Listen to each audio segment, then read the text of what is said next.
Hello, my name is Deanna Ford. I'm the festival chair with the Thunder Bay Environmental Film Festival. It's 2017, and this is our 8th festival. We're going to be screening films the 19th to the 23rd of April, and this film festival wouldn't happen if we didn't have support from funders like the Ontario Arts Council and sponsors such as the Thunder Bay Art Gallery, where I am standing right now with Vivian Wood-Alexander, who's an educator with the Art Gallery. Vivian, thanks for meeting with me and chatting. Excuse me. I wanted to ask, why is the gallery supporting the festival this year? If there's something specific? Or? I guess maybe it's the first year we've been approached, but it's actually a natural fit. All year long, the environmental theme is it consistently appears, it persistently appears. Artists and exhibits that explore environmental and social issues are coming up all the time. Right, and I guess, I mean, we've got moving images, you have still images and things. This is awesome. This is a tree that's suspended. I don't know if we can see it in the shot, but I can put my foot under this tree and it's just, it's lovely. Yeah, so sometimes the environmental message that an artist puts forward is overt and more in your face. And sometimes it's a little more subtle. I would say this falls in the subtle range. This young artist, Katie Kramer, local, has a thing for trees, and it's partly about where she grew up, where she's from, but in this case she is bringing back the pulp to the trees in a sense. So she went to the mill and got pulp, which of course comes from the trees originally, and then she wrapped the trees, created molds which took weeks to dry, and then she's hung them here and named the piece Ghosts. Wow, it's stunning. It's stunning. I was wondering if we've got this film festival with a lot of different topics, and there's just so many topics out there. Is there any specific topic or range of topics that the gallery in particular is aware of or focuses on, or is there really a broad range that the gallery is aware of? It's a very broad range, and it's what the artists bring to us in a sense in their work. For example, next to us, to the right here, is a piece that explores what will happen to plants as they start to absorb the chemicals in the soil and in the water. Wow, it's an amazing, unique. It's amazing what artists come up with in their interpretation of what's happening. And it fascinating that they've got, you have this one on right now, and these displays are going to be here just for a few more days, just right? Until Sunday. Just until Sunday, so. But this piece in particular, plastics, and I believe you have a film. We do. I was just going to mention, we have a film called A Plastic Ocean, and it is about the amazing amount of plastic that has entered and continues to enter our oceans. And they are talking about the bioaccumulation of toxins in life, in the fish and the animals, the food chain, essentially. And it's really fascinating that there's one there about the plant life. Yeah. And her interpretation. Her. Thank you. Another film I'm interested in, or films, are the ones by youth.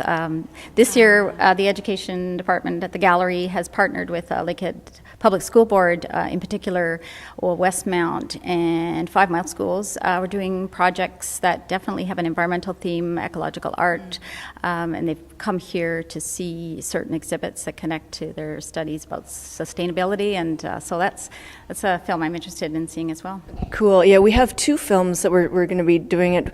In this case, we've got some homeschoolers who've come together. We've got 6 that are paired up in teams of 3, 2 teams of 3, and they're trying their hand at film for the first time. It might be something to take to the other schools as well, because they're really sinking their teeth into the whole process of start to finish, and how to interview and how to do editing and all of that. So I'm looking forward to that one myself, 2 of them. So is there anything else that you want to share with us about, well, and actually I guess there's one, that's a silly question.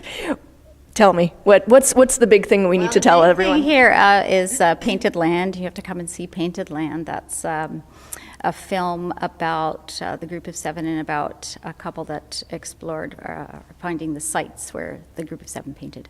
Also, we're having sort of an after party here. Yeah, reception. Yeah, reception afterwards. Yeah, and that, in fact, Joan McGuffin is my sister, and Gary McGuffin, my brother-in-law, and I know that once they hit on this project, they were so excited. Gary said, this is going to, intrigue me for years, finding these sites. And it did remind me, when I started at the gallery in 2010, the first show that went up was these very large, and we don't often see just landscapes, large, wild, empty landscapes by Luke Nicol. And one of the parts of my job I love is that I get to talk to the artists, and I said to him, I'll be standing there, your paintings are behind me, what would you like me to say to viewers of your work? And he said something that was simple, but I thought it was important. I've always kept it with me over the years, is that he said, I want people to know that these places really exist, that they are real places. And I think that's exactly a theme that is present in Painted Land as well. Yes, yeah, they go to sites where the group of 7 traveled to paint, and I know that we see the scenery they painted, and I know in the film they cut to the painting, and those sites were real. They still are real, and they're still there. And yeah, and we have Joni and Gary coming to share their film. And it's awesome that it's your sister. And I know they're really excited to come here, and we have the reception afterwards that folks are invited to. And we'll actually have a slideshow and a Q&A session at the reception. Yeah, and so that's on our Saturday evening. All of the details. So maybe I can wrap it up unless there's anything else that we haven't covered. But does that kind of, anything else that you want to share? Come to the gallery over the spring and the summer. There's some great shows going up. Canada's 150th. We have 150 works of artists from Ontario. Wow. And yeah, there's always something happening here. Yeah, and an awful lot of environmentally themed ones as I look around, and I understand that that's kind of a fairly common theme. Absolutely. Right. Fairly recently, we took down a show called Swine. Okay. That was about overconsumption. Wow. And yes, like some work can be very much in your face, so make you a little uncomfortable, but then so do those films, and I think that's part of it. And then others more subtle and but still important, like these beautiful trees. And these were real trees they were real trees, and they were real trees. Yes, exactly. Does it get any better than that? So thank you very much for chatting with me, Vivian. I really appreciate it. I'm Deanna Ford, again, Festival Chair, Thunder Bay Environmental Film Festival. We run from April 19th to the 23rd. That's Wednesday evening through to Sunday. Every day we've got films, Wednesday evening, Thursday evening, Friday evening, all day Saturday, and much of Sunday. Admission's free. Donations are appreciated. We're at the Boralaskan Theatre. It's super easy to get to, just off Oliver Road.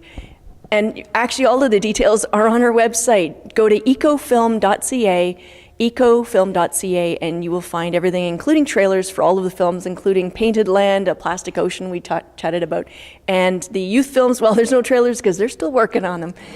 Hope to see you at the movies. Have a great day.